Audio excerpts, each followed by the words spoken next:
everyone. It's Miss Megan here at the Ashland Public Library, and welcome to our very first Safari Science. So we're real excited this summer with our summer reading, which is Tails and Tales. So we are going to do some science with animals.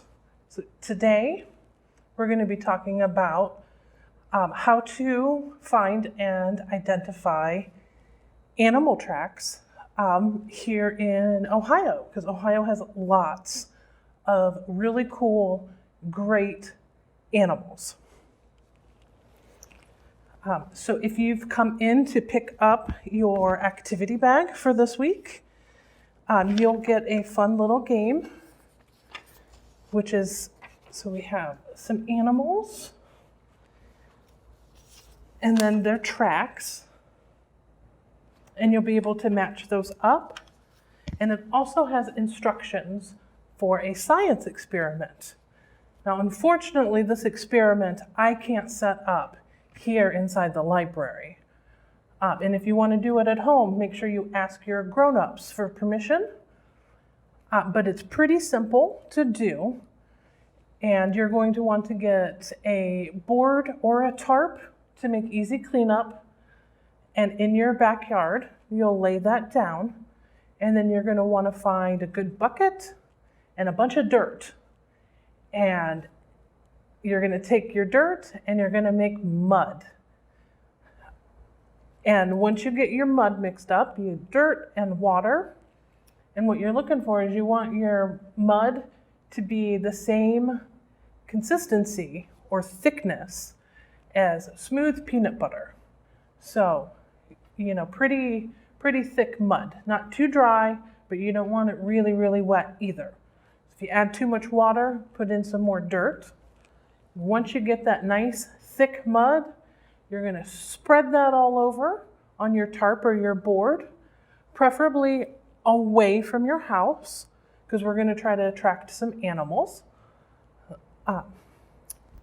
And so once you have your mud set up, in the center of it, you're going to want to find a little container that won't be missed, and try different food and put some food right in the middle of the mud. And then you'll just have to wait.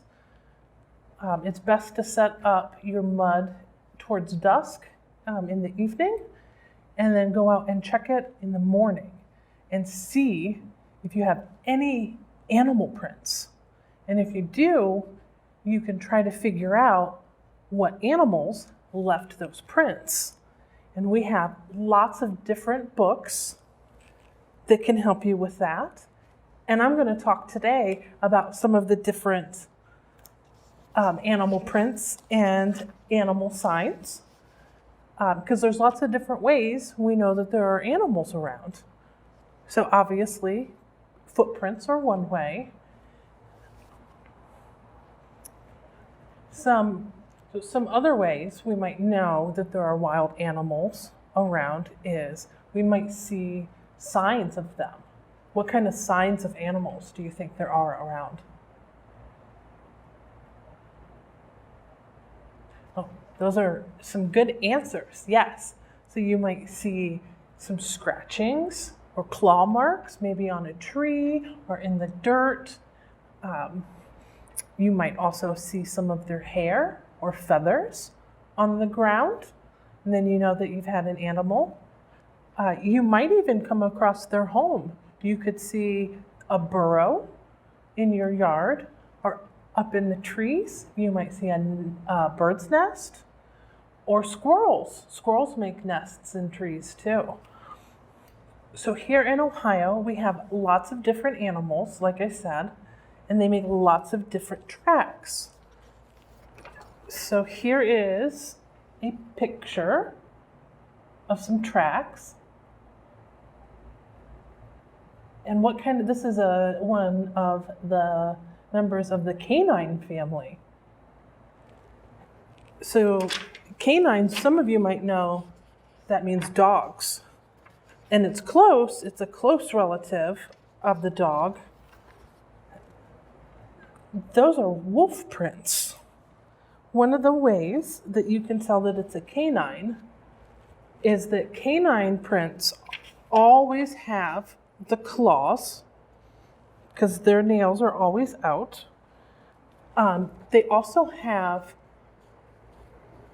oval-shaped paws on both their front and their back. And they have 4 toes. So 1, 2, 3, 4. But how do we know that this would be a wolf and not another canine, like a dog or a fox? So for a wolf, their toes are symmetrical and their front paws are actually a little bit longer and wider than their back paws. So if the front paws are bigger than the back and it looks like a dog print, but a big dog, it's probably a wolf print. Although wolves are pretty rare in Ohio, so I don't know that any of us will find any wolf prints. Here is another Ohio canine. Do you know who made this? I heard some of you say that that was a dog. And I also heard some coyote. And so, based on this picture, because it's not super detailed or the same size as if it were a real print, you can't actually tell if it's a dog or a coyote. So a coyote's prints will be between 2.5 and 3 inches long. And then, so a dog's prints might be smaller unless it's a big dog. The biggest way that you're going to tell the difference is coyotes will walk in a straight line directly where they're going, whereas your pet dogs, and even if a dog is loose and is wild, they tend to meander and sniff around. And so it'll go all sorts of different ways. And then you'll know that you have a dog. All right, I have one more canine print to show you. You see that one? That looks quite a bit different from our other canines, doesn't it? See how their toes kind of come up, almost like a triangle shape? So this canine is a fox. Now, foxes are pretty good at hiding, so you might not actually see if there's a fox around. But I know every once in a while I see one in my backyard.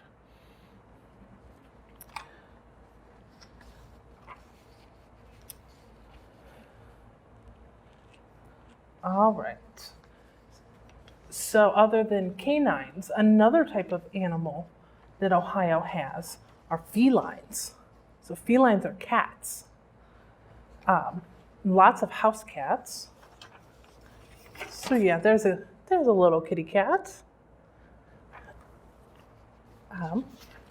And so yeah, this is what a cat's footprints look like.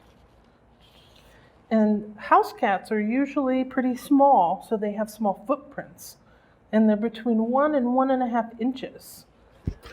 And they don't like to walk in a straight line either. So house cats will tend to wander around.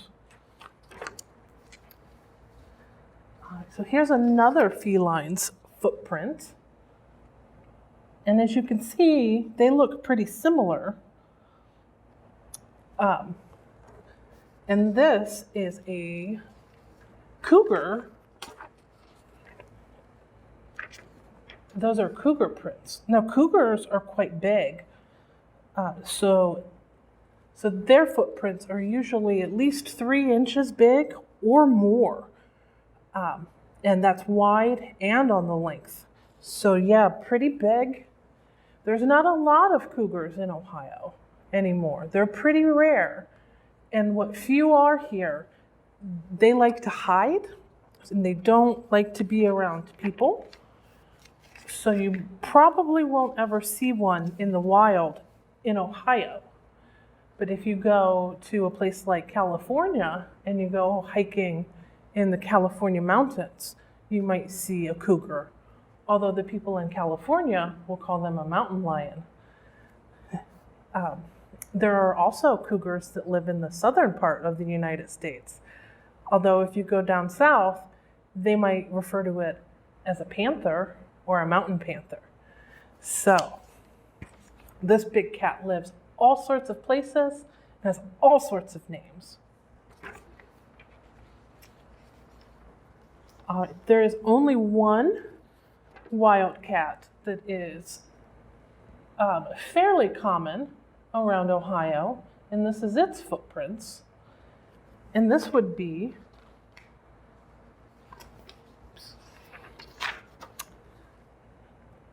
a lynx. And now they are very, very shy.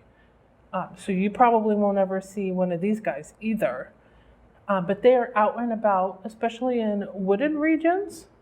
And you're more likely to see their footprints in the wintertime in the snow.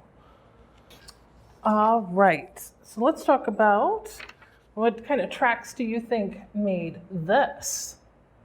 Well, that doesn't look anything like our feline or our canine tracks. This creature is actually a type of rodent. So some of you might already know some rodents. Those are mice and rats. But the tracks that I just showed you, that was a porcupine.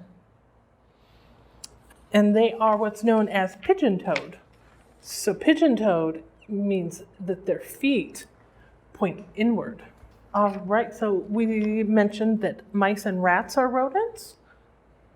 So this is what their paw prints look like. Here's a picture of a little mouse. So yeah, they're paw prints. Although if you see these in the mud or in the snow, you'll often see a bit of a line coming in between. That's where their tail drags. All right, and the last animal print that I want to show you is one that I think you might find if you set up our experiment. Look at those. Don't those look kind of like little people hands? But these don't look like people feet, do they? So this set of tracks belongs to a raccoon. And they are pretty common in Ohio. And you can tell raccoon prints because they have an opposable thumb. We also have an opposable thumb. That means it sticks out to the side. So people have opposable thumbs, and so do some primates, like gorillas. Raccoons also tend to carry their weight on their back feet. So if you find raccoon prints, you'll notice that their larger back feet will have sunken deeper into the mud. So yeah, those are just some common animal prints that you might see. You could also get some squirrel prints. If you use birdseed, I expect you'd find a fair amount of birds. It can be much harder to tell some bird prints from others. But if you're interested in learning, like I said, we have all of these great books. This Ohio Wildlife Encyclopedia, in particular, I found interesting. It has all sorts of different animals listed, and it will show you where they're found in the state and tell you what kind of place they like to live, their habitats, how abundant they are, which means how many we have or how few.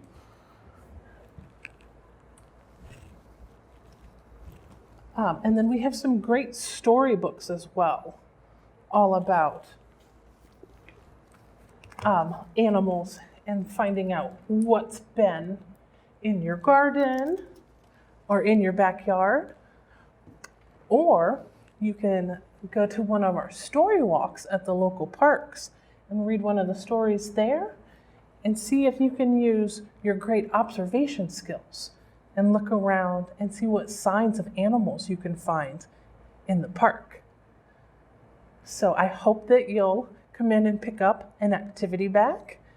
And I really hope that even if you can't set up our experiment in your yard, I hope that you will take a look when you're outside at the park or at home at a friend's house, and just take a look and see what amazing animals might be hiding around.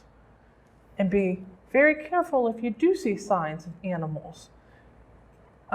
Don't go looking for the wild animals. If you do happen to see one in your backyard, you make sure you leave them alone because they don't like to be bothered. You can watch them, but don't approach them. So always be safe. All right, well, thank you all for watching. I had a lot of fun learning about all of Ohio's great animals, and I hope you guys will come in and learn some more about these wonderful creatures that live right in our backyard. Bye.